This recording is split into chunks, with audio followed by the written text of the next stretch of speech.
Chapter 12.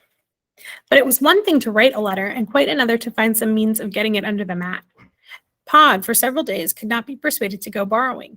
He was well away on his yearly turn out of the storerooms, mending partitions and putting up new shelves.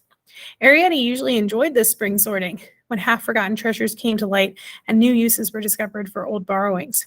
She used to love turning over scraps of silk or lace, the odd kid gloves, the pencil stubs, the rusty razor blades, the hairpins and needles, the dried figs, the hazelnuts, the powdery bits of chocolate, and the scarlet stubs of sealing wax.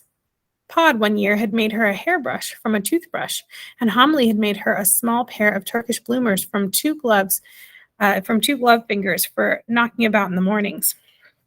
There were spools and spools of colored silks and cottons, and small variegated balls of odd wool, pen points which Homily used as flower scoops, and bottle tops galore. But this year, Arrietty banged about impatiently and stole away whenever she dared, to stare through the grating, hoping to see the boy. She now kept the letter always with her, stuffed inside her jersey, and the edges became rubbed. Once she did run past the grating, and she saw his woolen stockings. He was making a chugging noise in his throat of some kind of engine, and turned the corner and let out a piercing, "Ooh." It was a train whistle, he told her afterwards. So he did not hear her call. One evening after dark, she crept away and tried to open the first gate. But swing and tug as she might, she could not budge the pin. Homily, every time she swept the sitting room, would grumble about the carpet. "It may be a curtain and chair job," she would say to Pod, "but it wouldn't take you not a quarter of an hour with your pen and name tape to fetch me a bit of blotting paper from the desk in the morning room. Anyone would think, looking at this floor, that we lived in a toad hole. No one could call me house proud," said Homily. "You couldn't be, not with my kind of family. But I do like," she said, "to keep nice things nice." And at last, on the fourth day, Pod gave in. He laid down his hammer, a small electric bell clapper, and said to Arrietty, "Come along." Arrietty was glad to see the morning room. The door luckily had been left ajar, and it was fascinating to stand at last in the thick pile of carpet, gazing upward at the shelves and pillars, towering gables of the famous overmantel. So that's where they had lived, she thought, those pleasure-loving creatures, remote and gay and self-sufficient. She imagined the overmantel women, a little Tweedy, Homily had described them, with wasp waists and piled Edwardian hair swinging carelessly out on the pilasters, lissom and laughing, gazing at themselves and in the inset looking glass, which reflected back the tobacco jars, the cut glass decanters, the bookshelves, and the plush-covered table. She imagined the overmantel men, fair they were said to be, with long mustaches and nervous, slender hands, smoking and drinking and telling their witty tales. So they had never asked Homily up there. Poor Homily with her bony nose and never tidy hair. They would have looked at her strangely, Arrietty thought, with their long, half-laughing eyes, and smiled a little, and humming turned away. And they had lived only on breakfast food, on toast and egg and tiny snips of mushroom, sausage they'd have had, and crispy bacon, and little sips of tea and coffee. Where were they now, Arrietty wondered. Where could such creatures go?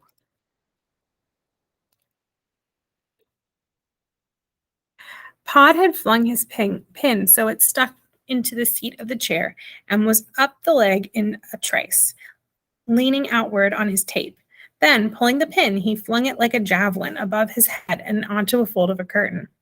This is the moment, Arrietty thought, and felt for her precious letter. She slipped into the hall. It was darker this time, with the front door closed. She ran across it with a beating heart. The mat was heavy, but she lifted the corner and slid her letter under by pushing it with her foot. "There," she said, and looked about her. Shadows, and the ticking clock. She looked across the great plain of floor wood, where, in the distance, the stairs mounted. Another world above, she thought. World on world, and shivered slightly. "Arrietty," called Pod softly from the morning room, and she ran back in time to see him swinging clear of the chair seat and pull himself upward on the name tape, level with the desk. Lightly, he came down feet apart, and she saw him, for safety's sake, twist the name tape lightly round his wrist. "I wanted you to see that," he said, a little breathless. The blotting paper, when he pushed it, floated down quite softly, riding lightly on the air, and lay at last some feet beyond the desk, pink and fresh, on the carpet's dingy pile. "You start rolling," whispered Pod. "I'll be down." Arrietty went on her knees and began to roll the blotting paper until it grew too stiff for her to hold.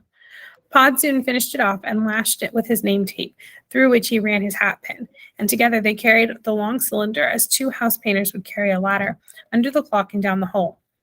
Homily hardly thanked them when, panting a little, they dropped the bundle in the passage outside the sitting room door.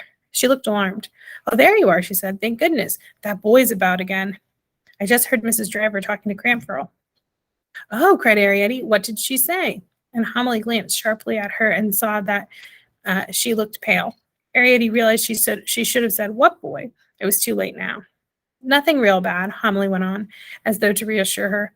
"It's just a boy they have upstairs. It's nothing. But I heard Mrs. Driver say that she'd take a slipper to him, see if he had the mats up once again in the hall." "The mats up in the hall?" echoed Arrietty. "Yes, 3 days running," she said to Crampfurl. "He's had the mats up in the hall.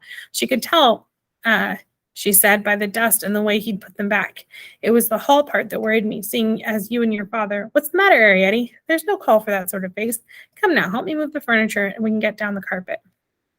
Oh dear, thought Arrietty miserably, as she helped her mother empty the matchbox chest of drawers. 3 days running he's looked and nothing there. He'll give up hope now. He'll never look again. That evening she stood for hours on a stool under the chute in their kitchen, pretending she was practicing to get a feeling, when really she was listening to Mrs. Driver's conversations with Crampfurl. All she learned was that Mrs. Driver's feet were killing her, and that it was a pity she hadn't given in her notice last May, and would Crampfurl have another drop, considering there was more in the cellar than anyone would drink in her lifetime. And if they thought she was going to clean the first floor windows single-handedly, they'd better think again.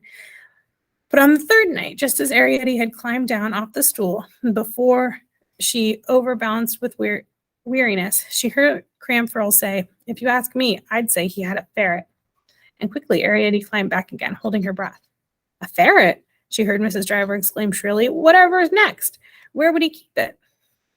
"That I wouldn't like to say," said Crampfurl in his rumbling, earthy voice. "All I know is he was up beyond Parkin's Beck, going round the banks and calling, like down all the rabbit holes." "Well, I never," said Mrs. Driver. "Where's your glass?" "Just a drop," said Crampfurl. "That's enough. Goes to your liver, this sweet stuff. Not like beer, isn't it?" Yes," he went on. "When he saw me coming with a gun, he pretended to be cutting a stick like from the hedge. But I'd seen him all right, and heard him calling away, his nose down a rabbit hole. It is my belief he's got a ferret." There was a gulp, as though Crampfurl was drinking. "Yes," he said at last, and Arrietty heard him set down the glass. "A ferret called Uncle something." Arrietty made a sharp movement, balanced for one moment with arms waving, and fell off the stool. There was a clatter as the stool slid sideways, banged against a chest of drawers, and rolled over. "What was that?" asked Crampfurl. There was silence upstairs, and Arrietty held her breath. "I didn't hear nothing," said Mrs. Driver. "Yes," said Crampfurl. "It was under the floor, like, there by the stove." "That's nothing," said Mrs. Driver. "It's the coals falling. Often sounds like that. Scares you sometimes, when you're sitting here alone. Here, pass your glass. There's only a drop left. Might as well finish the bottle." "They're drinking fine old Madeira," thought Arrietty, and very carefully she sat the stool upright and stood quietly beside it, looking up. She could see light through the crack, occasionally flicked with a shadow, as one person or another moved a hand or an arm. "Yes," went on Crampfurl, returning to his story. "And when I come up with my gun, he said, all innocent-like, to put me off. I shouldn't wonder. Any old badger sets round here?" "Artful," said Mrs. Driver. "The things they think of, badgers' sets." And she gave her creaking laugh. "As a matter of fact," said Crampfurl, "there did used to be one when I showed him where it was. He didn't take no notice of it, just stood there waiting for me to go." Crampfurl laughed. "Two can play at that game, I thought, so I just sits myself down. And there were the two of us. And what happened? Well, he had to go off in the end, leaving his ferret. I waited a bit, but he never came out. I poked around a bit and whistled. Pity I never heard properly what he called it. Well, something or other, it sounded like." Arrietty heard the sudden scrape of a chair. "Well," said Crampfurl, "I'll better get on now and shut up the chickens." The scullery door banged, and there was a sudden clatter overhead as Mrs. Driver began to rake the stove. Arrietty replaced the stool and stole softly into the sitting room, where she found her mother alone.